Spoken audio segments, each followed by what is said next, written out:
I have a plan. Stop him.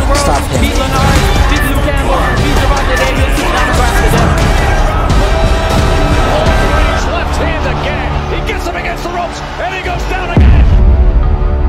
Skills and speed. You know the eye. My goodness, this kid is patient. He has extreme punching power, and he has speed and timing. He is dynamic. You know, this kid is, to me, is the future. Lightweight division is on fire. Everyone is showing up and showing out. What is on the line tonight for the Dream Devil? More than thousands in attendance and the millions watching around the world. Ladies and gentlemen,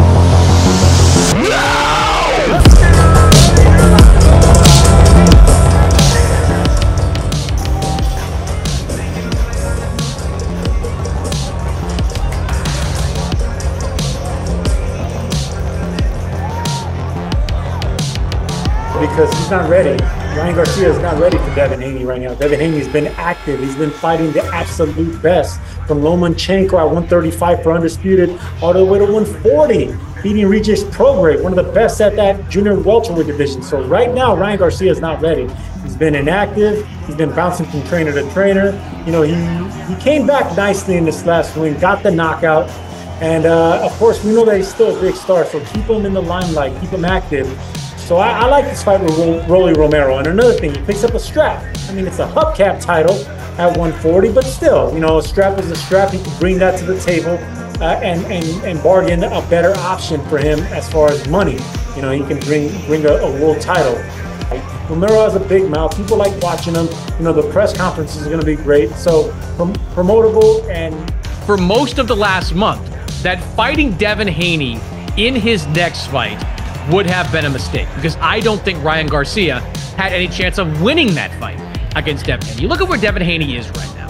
Devin is a well-oiled machine at this moment. He just came off a win over Regis Prograis that was about as lopsided as you could possibly get. 120-107 on all three scorecards. He knocked down Prograis. He is peaking right now. Whereas Ryan Garcia, even though he knocked down Oscar Duarte, there were plenty of issues that you could find with that performance, most notably that bizarro shoulder roll defense that Garcia employed.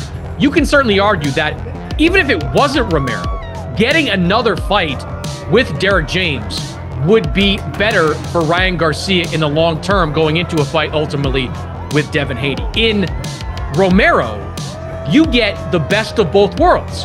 You get an opponent that on paper is kind of tailor-made for you. Yes, Rolly's dangerous. He's got power. There's no question about that. But he also walks into a lot of shots. I mean, he walked right into that right hand from Gervonta Davis a couple of years ago. And we've seen him in the past expose his chin in ways that he shouldn't, and in ways that Ryan Garcia is sure to take advantage of if they wind up fighting at some point in the spring. And it's another chance. It's a chance to add a world title to your resume. So you get another fight, you get a chance to win a championship, you get a chance to work with your current trainer for one more fight.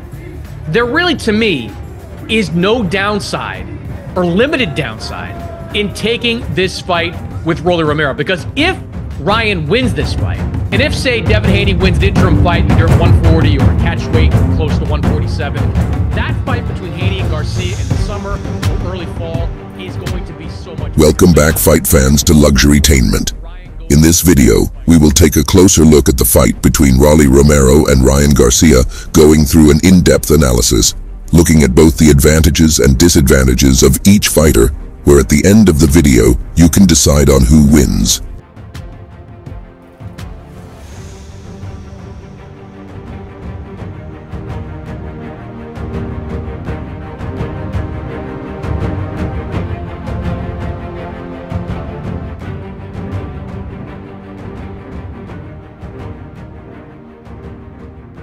Golden Boy will put together the Ryan Garcia versus Rolando Rolly Romero fight next and make it a huge event. De La Hoya told Zach from Luxurytainment. He continued to say he is no longer talking about Devin Haney as Ryan's next opponent, because he already said he's changed his mind about fighting him next and wants to challenge Rolly with 15 wins, 1 loss and 13 wins by the way of knockout, for his WBA light welterweight title.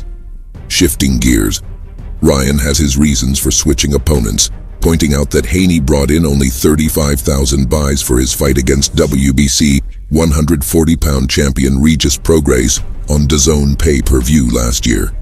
That's an excellent reason because Haney would have outsized Ryan, and it would have been asking a lot of him to overcome the massive weight disparity and skills. De La Hoya shouldn't be too upset if the overall plan is to put Ryan Garcia in winnable fights that can help his popularity continue to grow. But if the original idea was to pit Ryan against Haney, knowing he had no chance of winning and focusing only on the short term, it's good that Ryan vetoed that plan.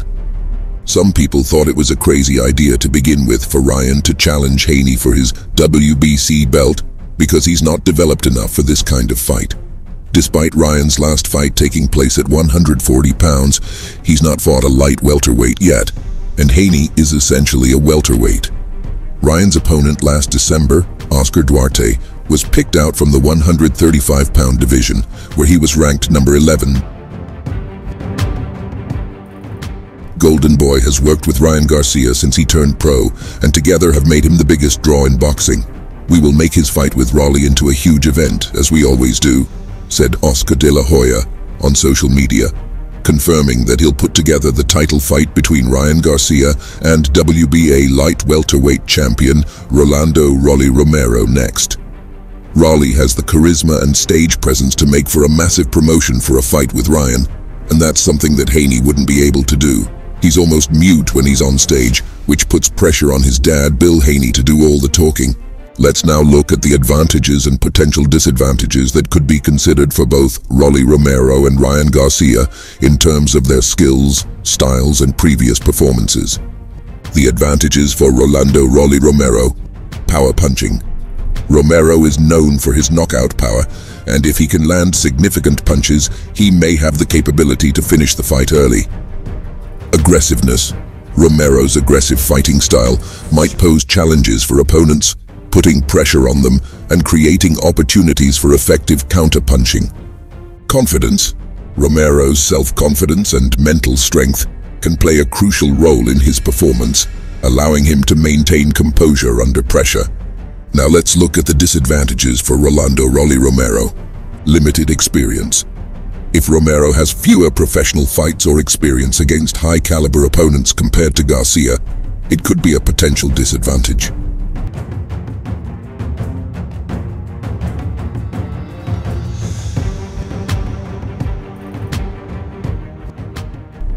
Defensive vulnerabilities. Aggressive fighters may sometimes leave openings in their defense. If Romero can be caught during exchanges, it may lead to counterattacks. Conditioning.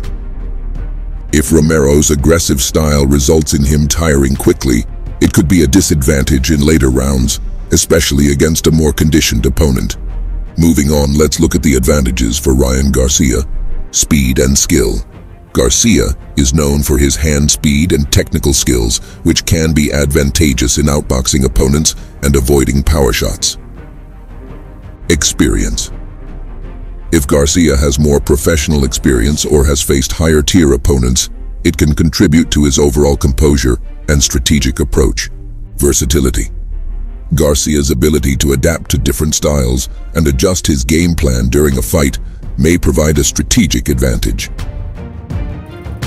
Lastly, let's look at the disadvantages for Ryan Garcia. Chin susceptibility. If Garcia has shown vulnerabilities in terms of taking powerful shots in previous fights, it could be exploited by a hard-hitting opponent like Romero. Inactivity. If Garcia has faced issues with consistency or long periods of inactivity, it might affect his readiness and sharpness in the ring. Mental toughness. If Garcia struggles with mental resilience or has faced difficulties overcoming adversity in fights, it could be a potential weakness.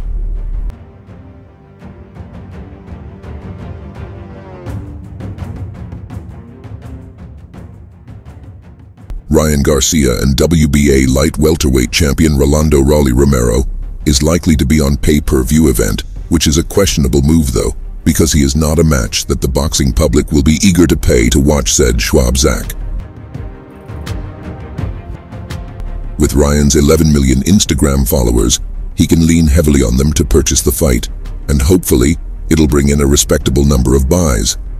Even if the Ryan versus Rolly fight bombs on DAZN pay-per-view, it'll still likely do far better numbers than Devin Haney's 50,000s for his match against WBC light welterweight champion Regis Prograis last December. Dan Rafael reports Garcia versus Romero fight will happen on April 20th if the deal is finalized. There will likely need to be a step aside given to WBA mandatory Ismael Barroso for the Ryan Garcia-Rolly Romero fight to take place for the title. This is the fight that the social media star Ryan Garcia badly wants. He recently rejected fights with Devin Haney and Jose Ramirez after his initial talks with Rolly fell apart. The feud between Rolly and King Ryan has been going on for years now. However, the two never got deep into any sort of fight negotiations. That changed when Romero won super lightweight gold last summer. While talks between the two sides failed, it seems that that's entirely fine with Romero. Following Garcia's comments, the champion himself took to X, previously known as Twitter, to release a few posts of his own.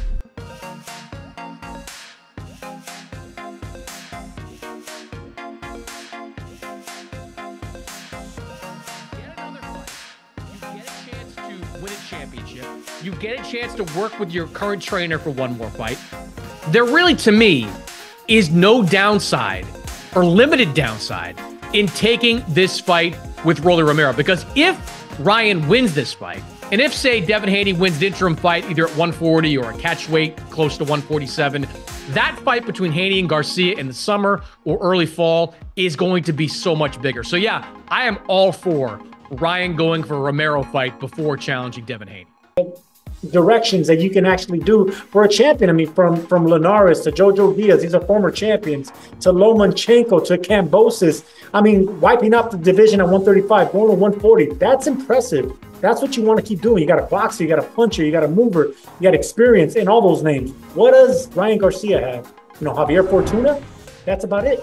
So he needs to continue getting the right opponents put in front of him to get that championship experience. He needs to get different style matchups, different, like I said, different tall fighters, shorter fighters, southpaw, left-handers, everything. That's how you get accustomed to getting someone like Devin Haney in front of you. Haney's not going to be the same animal that he was in his last fight. He's getting better and better. He's evolving. So guys, who do you have winning between Rolly Romero and Ryan Garcia? Thanks for watching, and please don't forget to subscribe, like, share, and comment your thoughts below. Catch up soon.